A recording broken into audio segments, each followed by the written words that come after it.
you're watching Left, Right and Centre. As Canada embarks on a new era without Justin Trudeau, has the time come to reassess India-Canada relationship? The hardliner Trudeau era damaged the ties. It involved India taking an unprecedented call of withdrawing its High Commissioner Sanjay Verma and other diplomats after the Canadian government named them as persons of interest for their alleged role in the killing of pro-Khalistan leader Hardeep Singh Nijjar. India had strongly refuted those allegations then. From New Delhi's perspective, Trudeau's time was up, and the assessment, going by opinion polls, was that he would have possibly lost the elections after being in office for 10 years. He became the Liberal Party leader in 2013, remember that, and Prime Minister in 2015. With Trudeau gone, the temperature certainly appears to be lower in India-Canada ties, and the acrimony which had led to a lot of political rhetoric on both the sides is expected to tone down a bit as well. But Trudeau, having made statements to the Canadian Parliament, he first made the allegation on the floor of the House, actually shrinks the space for his successor. And also from the opposition point of view, if Mr. Pierre Poilievre were to become the next Prime Minister in a situation where they will find it extremely difficult to walk back. But in terms of statistics, look at these numbers. Canada is home to over 220,000 Indian students. And the bilateral trade between the two nations stands at 12.8 billion Canadian dollars. So what next in the ties between India and Canada? First up, story.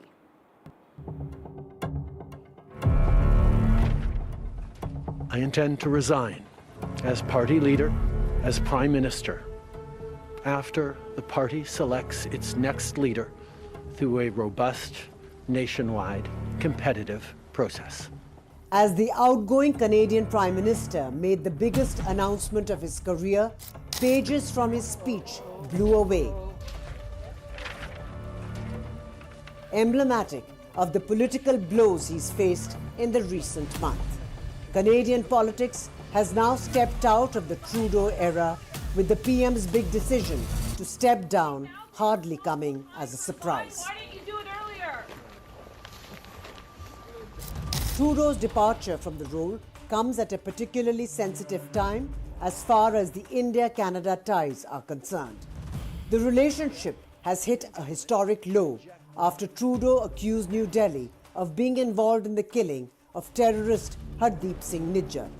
Ottawa has not furnished any concrete proof in the case, prompting India to repeatedly refute its claims.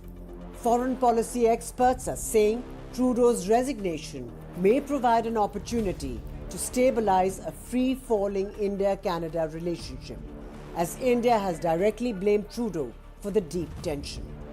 So who's next in line to be at the helm of affairs in Canada? The Parliament will pause until March to allow the party to find a new leader, and several big names are in the mix.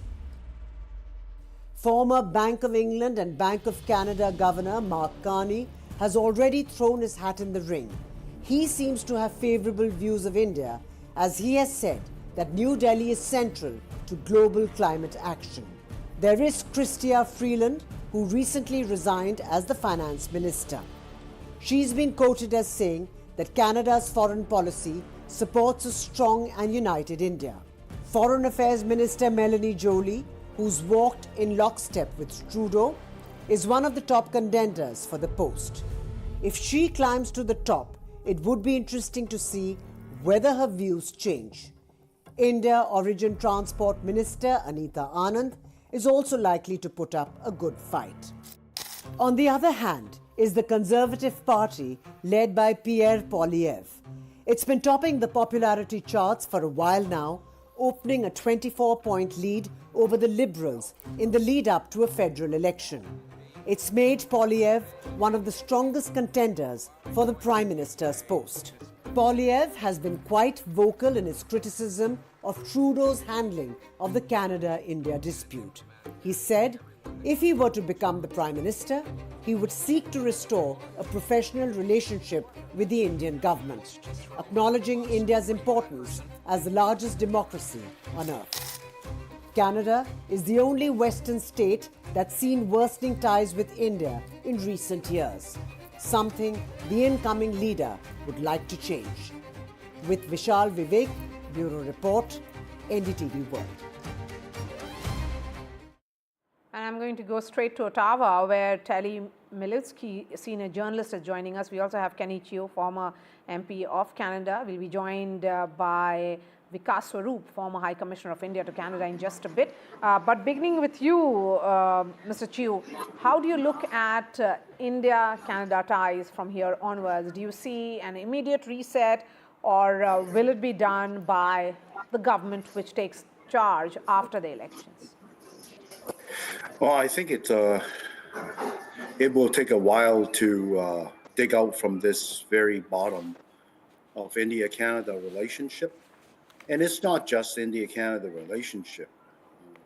Under Justin Trudeau, the Liberals have succeeded in having a problematic relationship with the two most populous country, India and China. And then also the most powerful and biggest economy in the world, in the United States of America. To say that we are in deep trouble cannot be a more understatement than that. So it's going to take a long time. It's going to take some effort.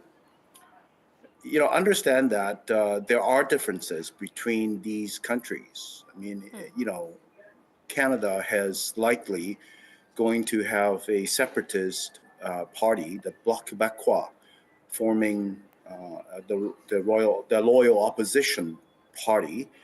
And so in Canada, advocating for secession, advocating for separation, it's not illegal. In fact, the loyal opposition party may be the Bloc Québécois. How do we articulate this to our friends and important partner in India? That will be the Prime Minister's job. How do we stress the importance for respect of law and order in Hong Kong, and human rights and democracies elsewhere in China? That would be also the Prime Minister's job. Okay. But the point is to maintain a good relationship, advocating for a better future for Canada. And then unfortunately, under this Liberal Prime Minister, he had totally failed. And that's why Canada, economically, diplomatically, and in many other areas, we are in deep trouble. Okay, Terry, because Justin Trudeau made all those allegations against India on the floor of the House. So going back on it, or turning the clock backwards, will be very difficult for his successor.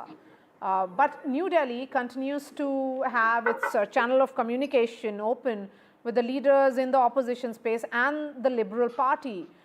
Because of the nature of apprehensions which are there between New Delhi and India and Canada, do you think there is going to be a fundamental shift between the two nations from here onwards? No, I think there will be a cosmetic shift. I think that there will be better words, a friendlier relationship. They'll smile at each other, maybe even get a Modi hug. If a new prime minister takes over and takes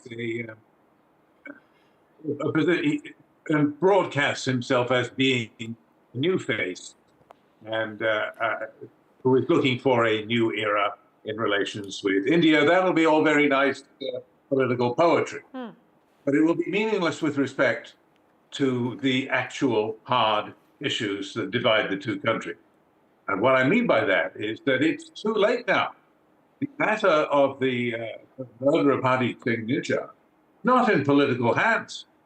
It doesn't matter what the prime minister thinks about it.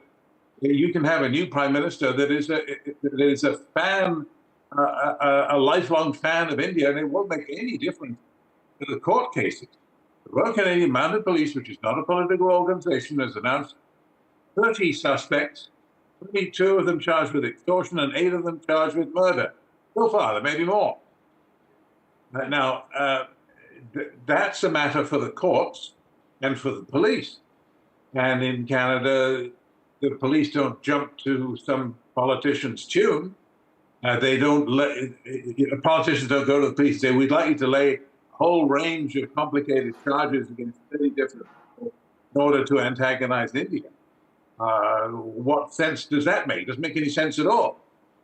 No prime minister goes out and seeks a confrontation to have a war of words with India.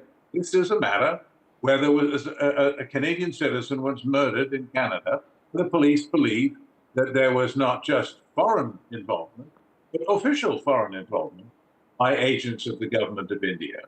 And if the RCMP can prove some of that, not even all of it, then there's going to be hell to pay. It's going to be very difficult to imagine a better relationship, because the Indian government cannot really seriously expect that any prime minister of any democracy is going to say, oh, we've got evidence that assassins have been sent by your intelligence agencies to murder a Canadian enemy in Canada, and we're not going to say anything about it. We're just going to say, that's fine, go ahead, tell them all, but fine with us. No, there's no prime minister who's going to say that. It's not going to happen. And the other point I would make, and I'm sorry to go on so long, but the other point I would make just briefly is the idea that Canada has produced no evidence, or that there isn't any evidence. Well, you can't try a case in public in Canada. The police and court officials and politicians are not allowed to go in before the public. Well, here's the evidence of this person's guilt. Yes. Oh, he gets trial. He's supposed to get the right to oppose that evidence in court. And it's not supposed to be, it's not like the United States where the district attorney comes out and says, here's what we think about the case. In Canada, you can't do that. That's one problem. The other problem is that a comprehensive and detailed case has been brought by the United States Department of Justice in two very long and detailed and very persuasive indictments, including one Indian official who was at the time of the murder working for the research and analysis wing, which reports India's prime minister. So there is evidence. That's my point. There is real evidence. The fact that Canada isn't laying it all out in public is not surprising if you're a Canadian. Yes. Perhaps, the Canadian Prime Minister could have handled it differently, not made it about trying to score that brownie point on the floor of the House. If it is about diplomatic ties, it could have been handled far more with nuance. I'll give you the last word here, Mr. Chew. What is the mood like there, given the nature and the hit that it has, the equations have taken because of, it was his receding popularity which made him take a hardline position? I think overall there is a sense of apprehension in the country, because originally the country, it's likely going to restart a session by January 24th. And therefore, they're going to pass supply bills that will allow the government to continue some of the measures, including what the upcoming President Donald Trump has been demanding in terms of beefing up our border security and all that. Now that the parliament is prorogued, what is going to happen when Donald Trump on January 20th sworn in as the next president of the United States? He did mention that he's going to slap 25% tariff on Canadian products. What is going to happen? Will he carry out what he said he would? And if that's the case, then what is the country going to happen? And so just because the Justin Trudeau Liberals are clinging on to power, he had decided instead of surrendering and calling an election, he is plunging the country into a sense of desperation and apprehension. What is going to happen? A lot of unknown you can sense it in the air right now. All right. Thank you so much for joining us, gentlemen. And let me go straight across to Ambassador Vikas Sarup, former Indian High Commissioner to Canada. Ambassador Sarup, welcome here on NDTV. With this exit of Justin Trudeau, how do you look at the India-Canadian ties, particularly at a time when it is being seen at a historic low? Well, certainly the India-Canada ties have touched rock bottom. It's indeed a historic low. And that is why I think the departure of Justin Trudeau offers a window to reset those ties and to restore, some of the balance in the relationship that had been lost, I think, over the last 2 years. So when you say reset, one of the lows, I would say, was also of the fact that India decided to withdraw its High Commissioner, Mr. Sanjay Verma, and other senior diplomats because the Canadian government had named them as persons of interest for their alleged role in the killing of pro-Khalistan leader Hardeep Nijjar. What happens to that investigation now? Do you think the government which comes in this interim will revisit most of these decisions which were taken by Justin Trudeau? No, my personal sense is that that investigation will continue. After all, the RCMP has filed charges. They have arrested some suspects. So that investigation will continue. But that does not mean that just because you have an ongoing investigation, you freeze the relationship with India completely. I mean, look at the way the USA has handled this. A similar charge has been laid against us by the United States, but that has not stopped the United States from engaging with us on all fronts, whether it is defense, technology, people-to-people exchanges, everything is going ahead. In fact, is speeding ahead, I would say. But Ambassador Swarup, here is Justin Trudeau's successor, potential successor, as is being discussed in the Canadian media. He is completely opposite of the former Prime Minister. How do you look at this entire transition from the India prism? Do you think India will be open to engagement with this, or will they be waiting for an engagement from the other side? My sense is that, look, first of all, we have to see what unfolds on the Canadian political scene. The way things are looking at the moment, there will be a new leadership in the Liberal Party. A new leader will be chosen. When Parliament reconvenes on the 24th of March, I think that new leader will be sworn in as the new Prime Minister of Canada. And soon thereafter, there may be a no confidence vote by the opposition. And if the NDP continues to hold to its promise of bringing down this government, then we will have elections, which means elections which were earlier supposed to be held in October 2025 might be advanced to as early as May 2025. And in that election, I think then the final contours of the new political dispensation will be made clear, whether the Liberals are set to lose, as the opinion polls are currently projecting, or the Conservatives come back to power with a huge majority, as per the current opinion polls. And I think once the Conservatives are in power, I do expect a very substantive reset in India-Canada relations for the simple reason that the new leader of the Conservative Party would want to show that where Trudeau wrecked the relationships, especially with the USA and with India, he's trying to restore them. What about those elements who are dominant in Canadian politics, which are essentially seen as pro-Khalistani? I think both parties are guilty of patronizing the Khalistanis, so let's not pick too many winners and losers there.